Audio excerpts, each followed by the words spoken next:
following is a presentation of Main Street Media, your source for news, sports, and information on Main Street in Middle Tennessee.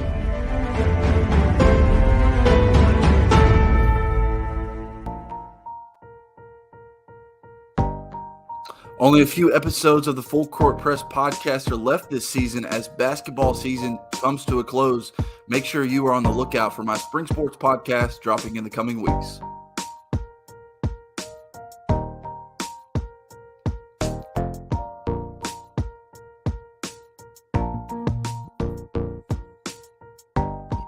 This is your high school Full Court Press podcast with Zach Womble, covering high school sports all across Sumner County. Now, here's your host, Zach Womble. Hey, everybody. When you see the hoop, you know what time it is. Welcome into another edition of the Full Court Press podcast. As JP said, I am your host, Zach Womble, and in this episode, we have so much to dive into. But first, as always, if you have not already, please like, subscribe, and rate the podcast wherever you may be listening. It helps me out so much.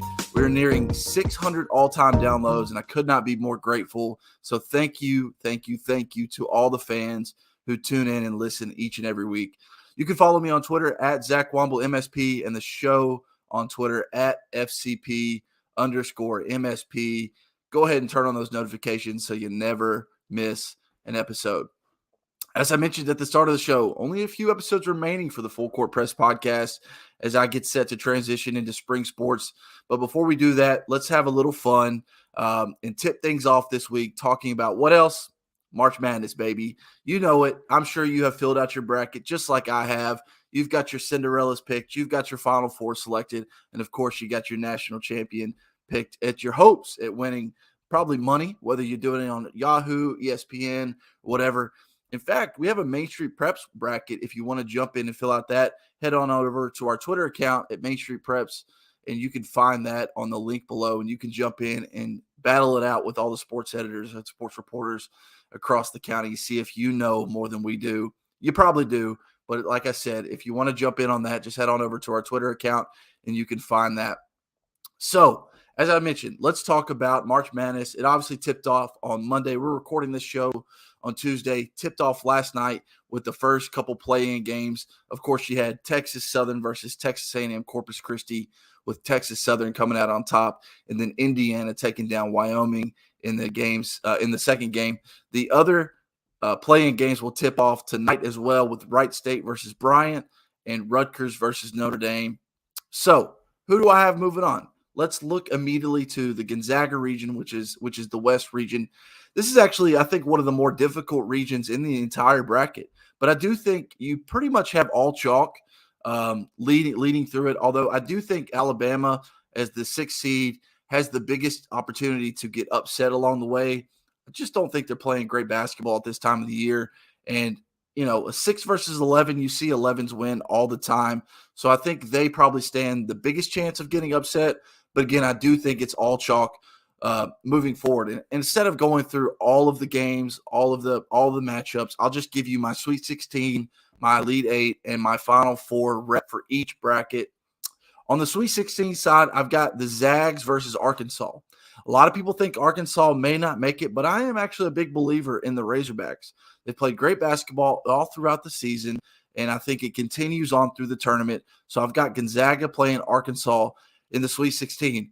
And in fact, I've got Arkansas upsetting the Zags. The Zags, of course, being the number one team all throughout the year, earning the top seed in the tournament. But they're a different team away from home. And again, I think Arkansas is a little bit under the radar, which you're thinking they're a 4 seed. How are they under the radar? I still think people are overlooking them. They're immediately riding the Zags into the Final Four, into the championship. And that very well may be true, but I've decided to roll with Arkansas. So if you don't like it, oh well. And actually, facing Arkansas in the Elite 8, I've got Texas Tech. Chris Beard has done a wonderful job at Texas Tech, and I think they continue to win. They get through their side of the bracket, whether that be Michigan State or Duke or whomever. And so I've got Arkansas versus Texas Tech in the Elite 8. And I've actually got Arkansas moving on to the Final Four to represent the west side of the bracket. Moving on to the Baylor side of the bracket, I think this is the bracket where you find a couple upsets along the way. Initially, I like Marquette over UNC. And while not an upset in round one, I think Murray State has the chance to make the most noise in this bracket. And to be honest with you, I am absolutely salivating at the thought of Murray State playing Kentucky in round two, the battle of the Big Blue Mist versus the Little Blue Mist. And I'm not picking Kentucky. Are you kidding me? I'm picking Murray State to move on and get to that side and get through that bracket, or get through that matchup. But in the Sweet 16 of that bracket, I've got Baylor versus St. Mary's. St. Mary's, of course, is waiting on to see who they play from the playing game, but it doesn't matter. I've got Baylor versus Purdue in the Elite Eight. And Purdue, they've played great basketball this year. I think Big 10 over Big 12. So give me Purdue to represent the Midwest bracket. Moving on to the South bracket, where your Tennessee Volunteers are going to be playing the Arizona bracket, of course. You know, I was looking at who could make or break, who could really make a run as a Cinderella. David John Baptiste from the UTC obviously beat Furman in the SoCon championship to send the Fighting Mocs to the tournament. And I think they carry that momentum all the way through. I think they upset Illinois and Houston along the way. I've made that prediction known publicly, and I've gotten a couple side eyes because I know Illinois is playing great basketball, Houston's playing great basketball, but I think the momentum of the 40-footer to send them to the big dance, I think carries them all throughout the first two matchups. And in the Sweet 16, I've got Tennessee versus Villanova in a rematch from November, a game that which Villanova won, and a game that obviously helped push Tennessee to the 3 seed, according to Joe Lunardi, because that game actually mattered more than head-to-head games against Kentucky or Auburn or Arizona. So, you know, obviously head-to-head doesn't matter. The last week in March doesn't matter. Conference tournaments doesn't matter. But really what matters is what happens in November, according to Joe Lunardi. Of course, I'm not going to be too upset about it because at the end of the day, whether you're a 1 seed, a 2 seed, a 3 seed, a 16 seed, you've got to win your games in front of you. You've got to win 6 games to cut down the nets. And you know what? Tennessee, they're going to take that opportunity. Longwood, you're up first. You're enemy number 1. As I mentioned, Tennessee versus Villanova in the Sweet 16 of that side of the bracket. I think moving on to the Elite 8 is Tennessee versus Arizona, part 2. And Arizona missing their point guard for the tournament, I think, is actually going to hurt them greatly. See, in tournament basketball, it's all about your guard play and how well they play. And that's why, I am a Tennessee fan. Everybody knows this. But subjectively, I really think their guards are playing at a high level right now, whether that's Ziggy, whether that's Vescovi, whether that's Kennedy Chandler, JJJ, whoever. I think they're all playing great basketball, and which is why I think they have a legitimate chance to represent the South bracket, get to the Final Four for the first time in school history, and give themselves a chance at cutting down the nets. Now, the Kansas region, the region that would match up with Tennessee, is tough. I think Providence has a chance to make a run at the Sweet 16, although I will say that South Dakota State is I think a very favorable, is a great choice to make a run as a Cinderella. But still, I've marked down Providence already, so I'm keeping them locked in as making a run at the Sweet 16. But my big surprise in this side of the bracket is Toothpaste Academy. That's right, Colgate takes down Wisconsin in round 1 for the big upset, and then takes down LSU in the round of 32 to get to the Sweet 16. LSU, they're going through turmoil right now. Will Wade just got fired this past Saturday, so I think once they get past Wisconsin, it will be nothing to them to get past LSU in the round of 32, assuming that they can get past Oregon State, which I do think they can do. But Wisconsin, a bit overrated in my opinion. I mean, it just is what it is. I'm sorry. The Fighting Big Dan Cats, I don't think they have what it takes to get it done in the big dance. And I think Colgate comes out with the shooters and they get it done for the Cinderella story. And in the Sweet 16, I've got Kansas versus Iowa. And then I've got Iowa actually moving on from Kansas to face who else? Colgate. Colgate in the Elite 8. You heard it here first. Iowa versus Colgate. And then the Final Four wrap, I think the Cinderella slipper falls off and Iowa moves on to the Final Four, setting up who else? Tennessee versus Iowa and Arkansas versus Purdue. And listen, time is a flat circle, everyone. Tennessee beats Iowa in football, basketball, lacrosse, tennis, ping pong, you name it. That's just what they do, okay? The big corn, they can't do anything with the team from down south. So I've actually got Tennessee moving on for more than just fan reasons. Again, like I said, I think they have great guard play. I do think they may struggle maybe in the low post, but you know what? I've got to believe that Big Fulky, John Fulkerson, can help carry the load in his 18th year at the University of Tennessee. Just kidding, of course. He's only been there for 6 years, but it feels like 18 at this point. A lot of jokes were made that he was actually a freshman on the 1979 team that won the last SEC tournament championship for Tennessee. I hear him, and he has been around for a long, long time. And I do think the momentum from an SEC tournament championship will carry the Vols into the national championship game, where they will face Purdue, who will take down Arkansas. I initially had Arkansas in the national championship game, but I thought, you know what, Purdue is playing great basketball at this time of the year, and I think Tennessee versus Purdue in the championship. Tennessee gets revenge for 2019 and takes down the Boilermakers for their first ever men's national championship. I've got Tennessee, a little bit of a homer pick, but I honestly believe they have the guards to get it done. And in March Madness, when tournament basketball slows down, you need great guard play, and that's exactly what the Volunteers have. So a little bit of fan, but also a little bit of logical as well. I think Tennessee brings it home, and I've seen a lot of jokes out there. Oh, Tennessee thinks they're a basketball school. Newsflash, Tennessee has always been a basketball school. With 8 national championships in your closet, you're a basketball school. And, hey, be careful. Hey, women's, men, it doesn't matter. You're not distinguishing between the two. Okay, they've got 8 natties in their closets. They've always been a basketball school. They add a 9th, the first for the men's. Again, Tennessee taking down Purdue for the national championship. You heard it here first. Last but not least, let's hit on Beech versus Bartlett. I know I've talked about this ad nauseum. You've heard my spiel. You've heard my take. You've heard that I think Bartlett is going to take down Beech. And you know what? You look at their record, 32-6. You're like, how good are they? How good is Bartlett? Well, let me just tell you this.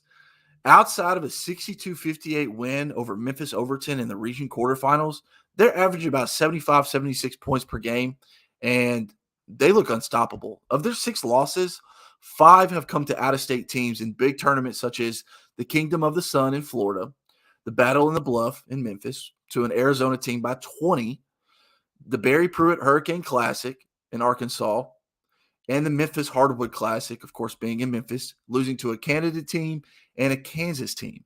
Their only in-state loss this year was to Division II AA state champ Christian Brothers, who finished the year, wait for it, 28-0.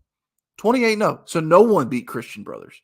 And Division II AA is regarded as maybe the toughest division of any boys basketball in the state of Tennessee. So not only is this Bartlett team a well-oiled machine offensively and defensively, but they have gone up against a test that no one outside of Cane Ridge has seen. If you look at Cane Ridge's schedule, they played pretty much the exact same schedule, exact same tournaments, which is why I think they're the 2 best teams in the state of Tennessee for Class 4A. Just an absolute brutal draw for Beech, but honestly, there's no real great draw in Class 4A. I mean, if you look top to bottom, Coffee County, Dobbins-Bennett, Bartlett, Beech, Cane Ridge, Bearden, Clarksville, Lebanon, I mean, they're all great teams. And I think day 1 on Wednesday, which is today, we're recording on Wednesday, so you're going to get this podcast a day after the first round of games are played. But I mean, I'm going up for the 2:15 game against Bartlett for Beech, obviously. But I'm staying in Murfreesboro just so I can see Cane Ridge versus Bearden.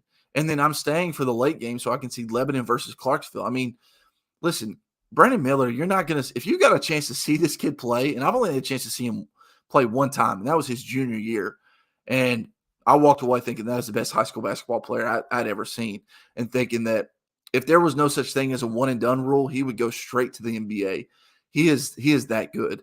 I mean, if you can't make it to Murfreesboro, I'll say this. It costs $10 for an NFHS video subscription.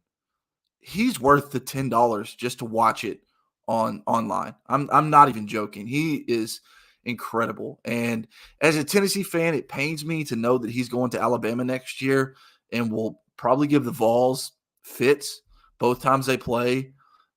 If they play in the tournament championship, he'll give them fits. I mean, he is remarkable. He is so good. And I am very much looking forward to seeing him play. But again, I do think Bartlett comes out on top of Beech. And listen, I think Beech is going to finish the year 34-2, and it's going to be a sour note on just their season as a whole. But you know what? When you tie the Sumner County record for most wins in a season, you break your school record for most consecutive wins in a season at 33. It's going to be tough, but there's nothing really to hang your head about, in my opinion. Listen, only one team is going to be happy come Saturday, and that's going to be the team that cuts down the nets. Do you think the team that makes it to the semifinals and loses, or makes it to the championship game and loses, is going to be happy? No, they're not. Only one team is going to be happy. And I've said all season long that I think Cane Ridge is the team to beat. But after going through Bartlett's schedule, I mean, my goodness, it's hard to pick against them. I mean, but for the sake of consistency, for the sake of sticking to my word, I am going to stick with Cane Ridge, Brandon Miller, with cutting down the nets. But I think that Bartlett versus Cane Ridge championship game is going to be worth the price of admission alone. I think the best game of the day, though, in round one is going to be Clarksville versus Lebanon. Jared Hall versus J.J. Wheat. If you don't know who those players are, let me just educate you a little bit. Jared Hall is a junior, and you do this, and you put a dartboard up, and you just put a list of schools. You just put a list of schools, of Power 5 schools, Kansas, Duke, Tennessee, Florida, you name it.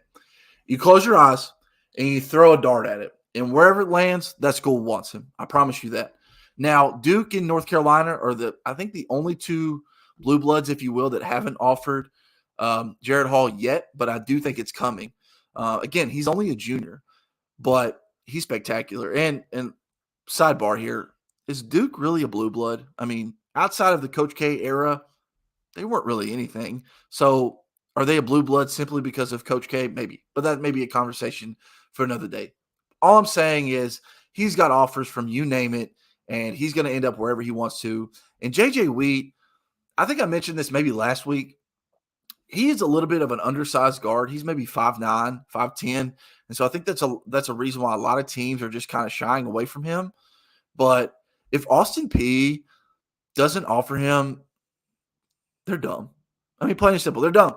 And if MTSU lets J.J. Wheat get off their campus this week without offering him, they're dumb.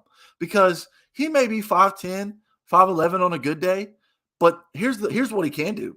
Put the ball in the basket, lead a team, and win. And last time I checked, those are the only things that matter. Height doesn't matter the last time I checked. I mean, Isaiah Thomas is all of 3'11", and he's getting buckets in the National Basketball Association. So I don't want to hear anything about height being the determining factor. Can you put the ball in the basket? Can you lead your team? Can you be a good teammate? And can you win basketball games? J.J. Wheat checks all the boxes. So MTSU, Austin Peay, if you don't offer this guy, you're dumb. And you heard it here first. You're dumb if you don't offer him. So that's my spiel. That's my 2 cents. A loaded 4A field at the TSSAA Championships. I'm very much excited to get up there today to the Murphy Center, a.k.a. the Glass House, and see how it shakes out. And I'll say this. If Beech can somehow pull off the upset over Bartlett, they may cut down the nets and win it all, to be honest with you. Because if they can beat this Bartlett team, they can beat any team.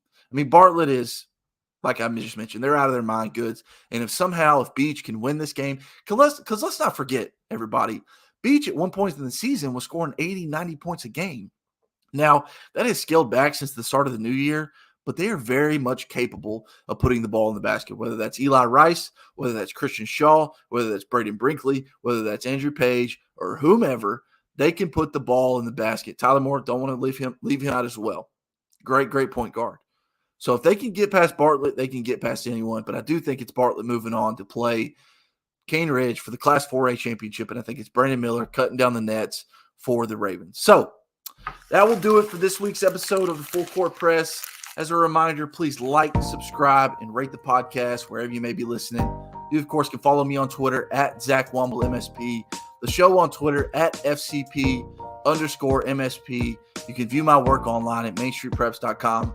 I haven't got a name for my spring sports podcast yet, but be on the lookout. And if you got a good suggestion, I'm all ears. So until next time, let's see if I drain this week. Ooh, nothing but net. Oh, I'll catch you next week. This has been the Full Court Press Podcast with your host and sharpshooter, Zach Womble, covering high school sports all across Sumner County. Check him out online at mainstreetpreps.com. Full Court Press is a Main Street Media production.